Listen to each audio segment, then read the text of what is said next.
Good morning. Welcome back. This week we're talking about the ego. And so much has been written about and time spent on and money and energy and effort getting rid of our ego, annihilating it, kind of giving it the Heisman, right? Getting it out of our lives. This week we're talking about something completely different, the opposite, in fact, how to embrace, love, appreciate, and really integrate the ego into your life. And it is going to change you, I promise. So I want you to subscribe below because we're going to be talking about this moving forward and I don't want you to miss updates. So click that button, subscribe. And what I want to start with today is a quick story. A few weeks ago, maybe a couple months ago, I was sitting in meditation and I'll share with you that last year I had an experience where someone betrayed and lied to me. And I chose to forgive that person. And as I was sitting in meditation just a couple of months ago, I felt this experience, I felt this trigger. I felt my ego arise and send images to me of the betrayal and what happened and all this stuff. I'm sure that you can relate. I'm sure that this happens to you where you've been wronged and you thought about it, it popped back up in your mind. But this was a little bit different in that I was in meditation. I was in this deep state of relaxation. So I was kind of shocked, right?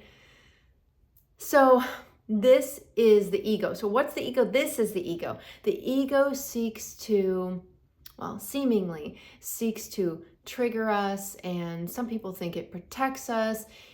The ego happens when we are children and we have a source fracture. Something happens where we can't integrate it into our lives and into our understanding. And so what happens is we create sort of like a false self. It has been sometimes called a false self. And it becomes sort of separate, right? We become separate. We become our higher selves and our ego self. And some believe that we spend the rest of our lives trying to sort of like reintegrate. But in the meantime, what we often do is we try to push the ego away. We make it separate. We make it bad. We make it wrong because it seemingly makes us do bad things, react, get angry, say nasty things, defend ourselves, right? Because when we were little, we couldn't defend ourselves. So the ego is that part of us that can defend. But that's not what we're talking about here today. What we're talking about is the ego actually being source.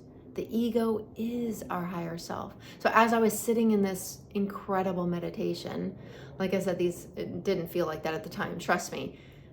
I was just shocked that these horrible images were coming back up repetitively and consistently, even though I was in this beautiful state. And I just relaxed and I just breathed into it and accepted the as-isness of the moment, right? I just embraced, I just said, okay, ego, what is it that you want to tell me? What's important here? And I felt this deep sense of peace come over me, even deeper than the meditation I was already in.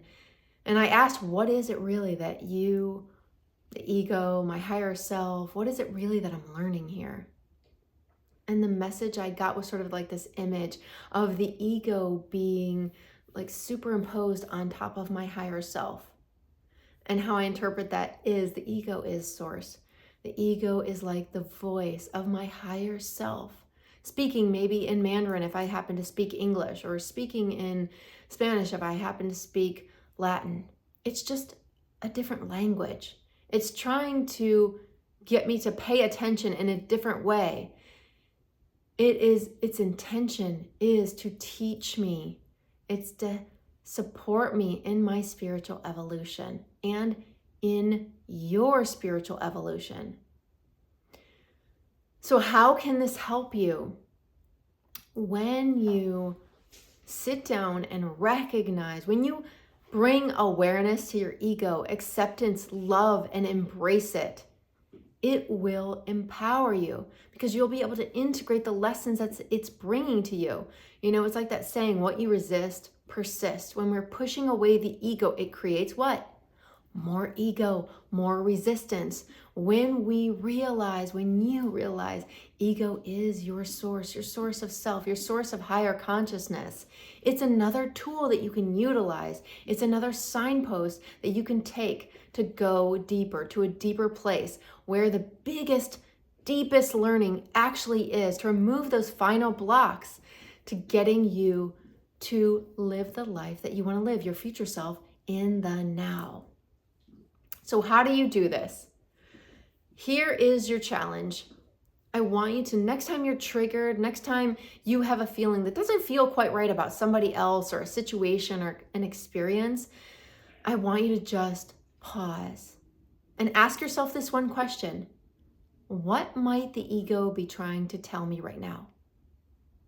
In other words, what's the deeper lesson here? How can I translate this language of the ego and embrace the lesson, to excavate what's up underneath it, to sort of elevate my consciousness, your consciousness?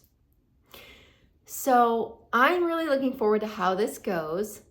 I want to hear, please comment below or reach out to me directly and share with me how it is going to embrace your ego as your source, as a higher power. I look forward to seeing you back here next week. And don't forget, subscribe below. Bye, everybody.